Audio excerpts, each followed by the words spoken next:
Hi, this is Kate with Katie Bird's Garden. It's been a very long time since I last did a video, but it is July 21st, so I think it's about time for a garden tour. So here we are, July 21st. Garden is doing great.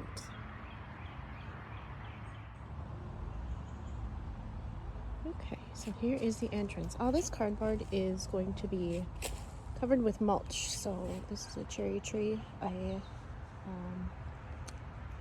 Northern cherry trees, I forget the name. But anyway, so all this is going to be covered in mulch. We just haven't done it yet, so it's keeping the grass at bay. So we go into the garden, and my peas are still ridiculous. So usually I think I've torn them out by now, but they are still growing. I mean, some of them are almost done, but there's always a good meal's worth every 2 days, I think.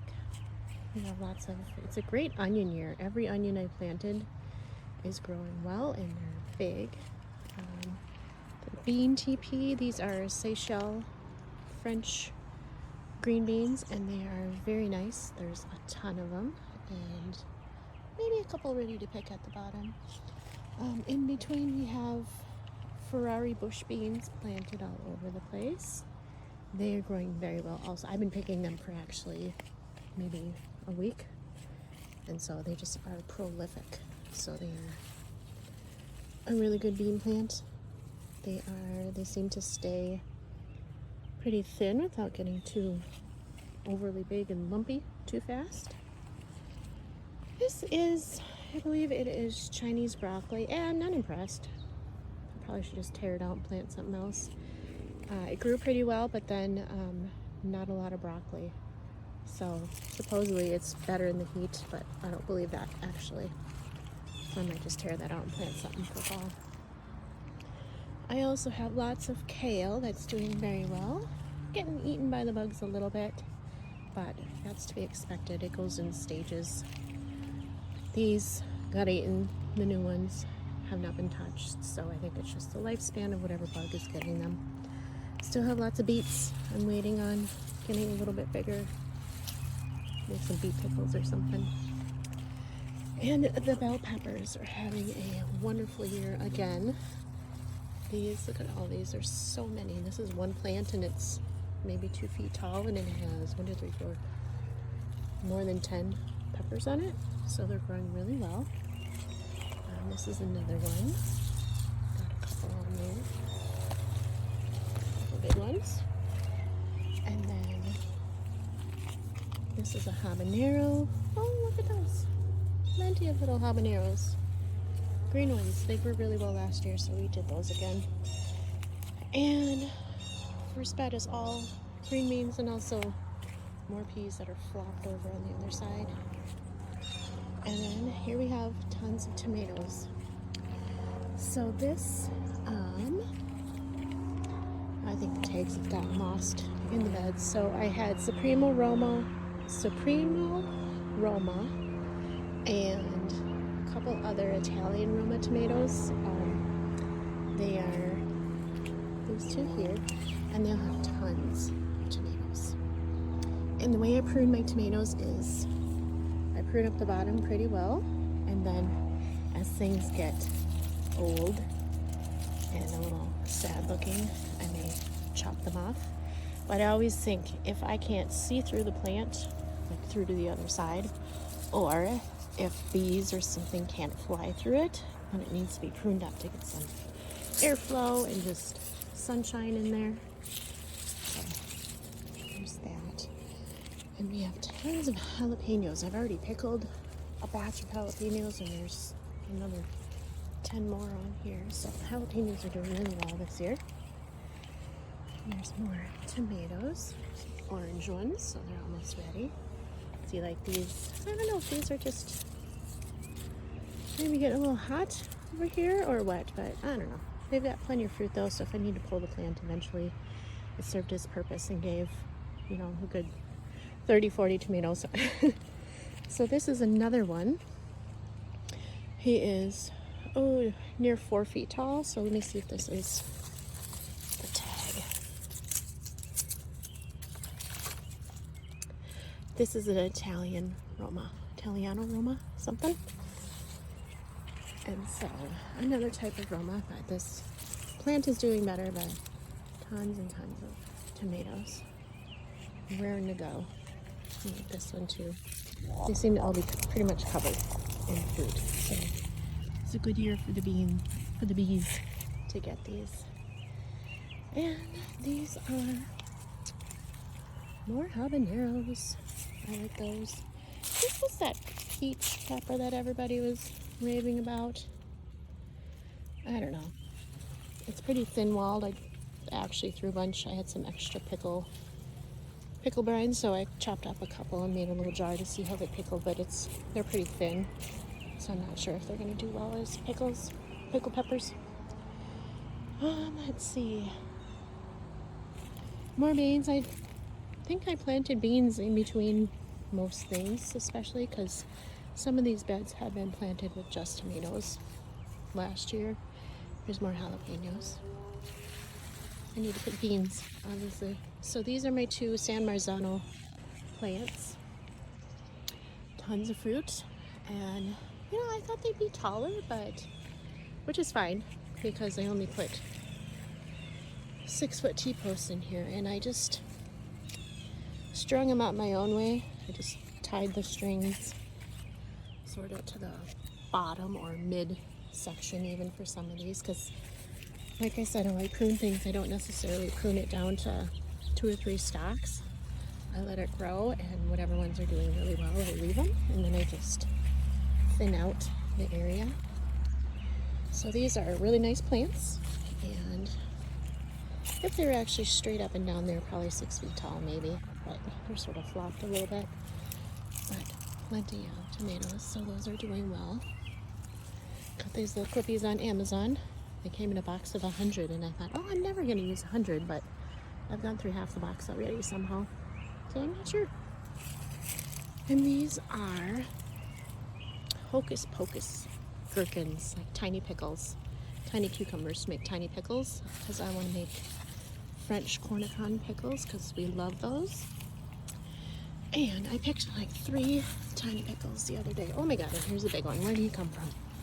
Apparently he escaped me for a week. So I guess we're gonna eat that one. That's not a meat pickle, but yeah, I'm supposed to pick them when they're about 1 inch long, not 5. But yeah, so lots of flowers, lots of bees on those. They like them. This was a volunteer cucumber plant. He's over here. Maybe that's part of the other one. Yeah, that might be the volunteer. I'm not exactly sure. There's a bee in there, so I'm not going to stick my hand back in and get stung.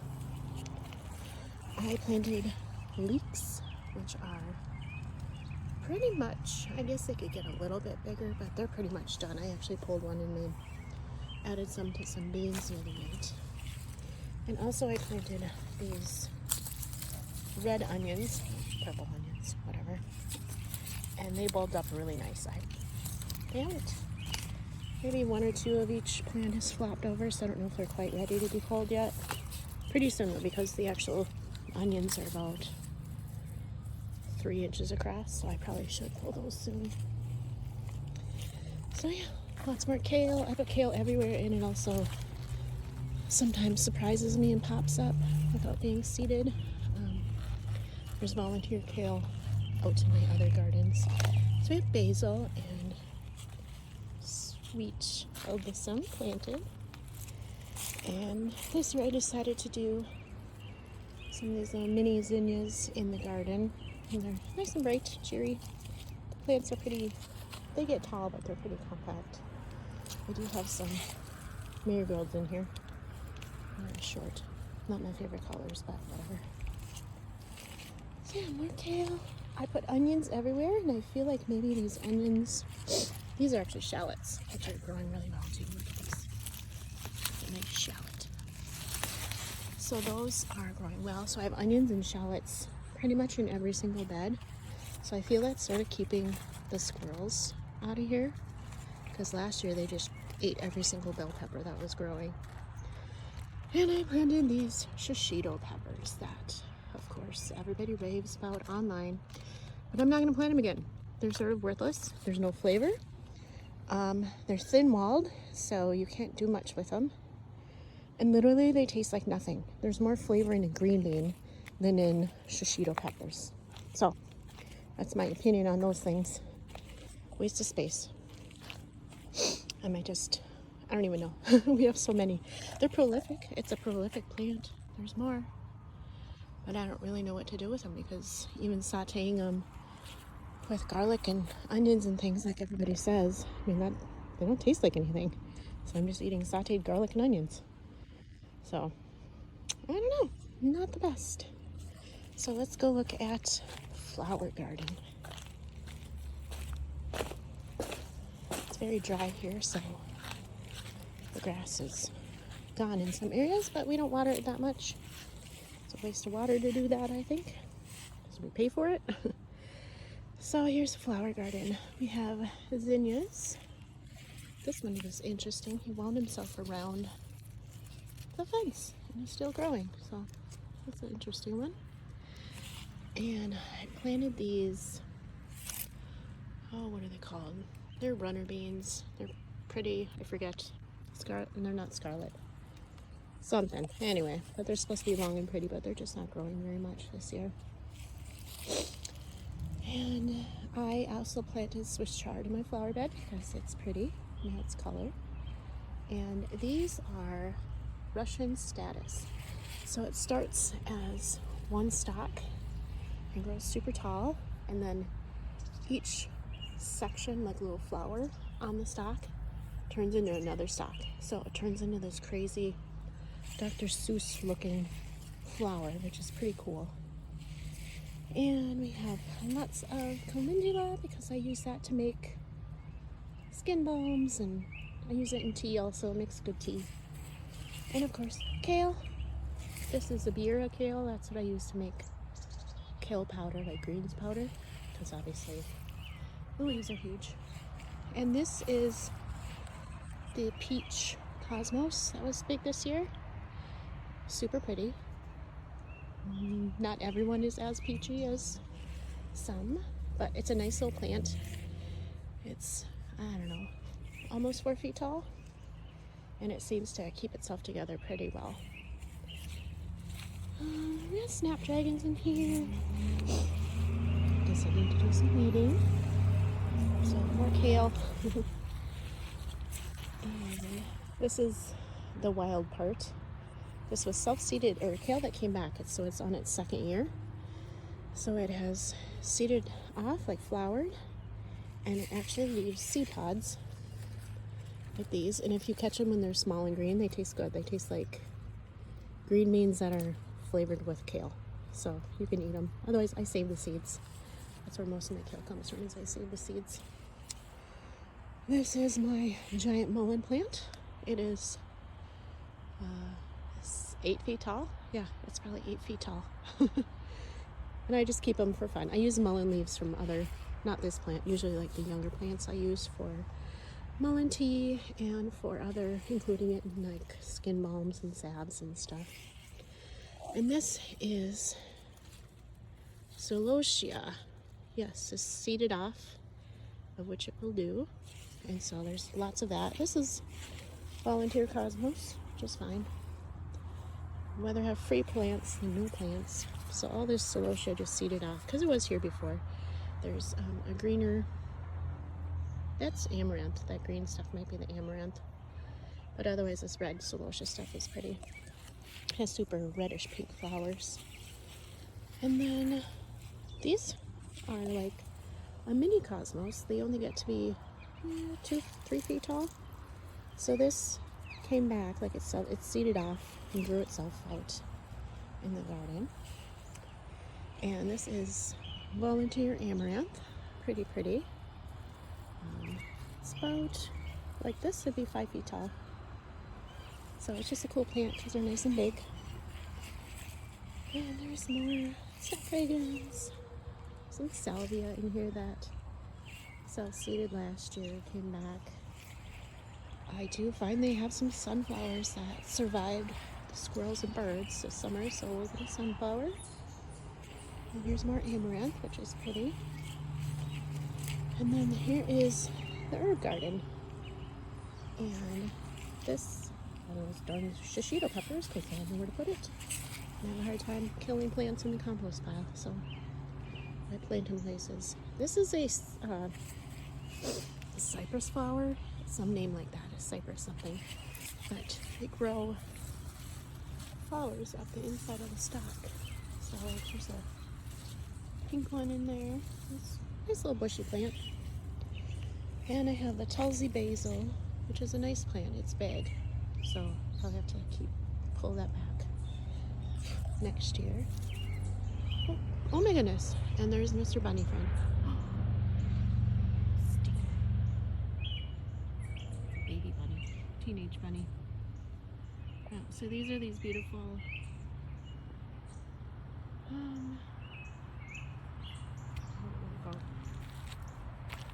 Beautiful peachy zinnias.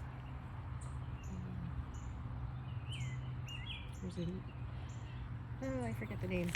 Darn it. But they are a beautiful peachy pink. And tons of calendaries growing here. And then my thyme and my Greek oregano have pretty much naturalized, so they'll just come back. They survive the winter pretty good. Chives, of course, do. They come anywhere. This is my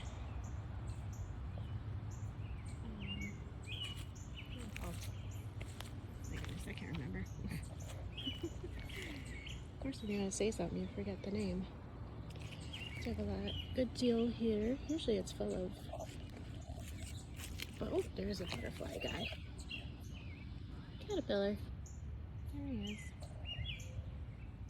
And pretty much I just let them eat what they want. I don't pick them off because they make monarchs, I think. Or other, it's either swallowtail or monarch or something. Big pretty butterfly comes out of this, so they can have my dill all they want. I already picked a bunch. More calendula. Some more of that cypress flower. Ooh, bumblebee. And zinnias in here. So here's this pretty cypress. Pretty tropical looking, I think it is. But also in my wood chips out here, all of these pretty pansies just pop up every spring, whenever they want, and they're all different colors. So they change their colors every single year. So I just let them grow where they want, and sometimes I move them around. Very pretty. So it's fireweed. I had so much of this year. I don't know why it came over here. Supposedly you can do stuff with it, herbal things, but I don't know. I generally just pull it out at this point. Pretty purple basil. And yeah, we do have some. Oh, what do we got? Some of this borage. I'm hoping it's the blue and not the white. The white gets super huge and just takes over whatever space it's in. So, it's borage. Somebody's trash bag. Oh, from my neighbors. So yeah, it's pretty pretty. It's good growing time. I need to harvest some flowers. So I pick my calendula flower heads and just dry them, and then usually I will soak them in oil for weeks on end and get a nice calendula oil. And I just dry the petals and save them for tea also, because I feel if it's good for your skin on the outside, it's probably good for the inside too. So healing your guts and things or whatever. So it actually, they taste pretty good too. It's not bad. I don't know, Tulsi basil. I'm not sure if I really like the flavor. Some people go ape shit about it. Not me. So I will wait and see. I'll let it dry out.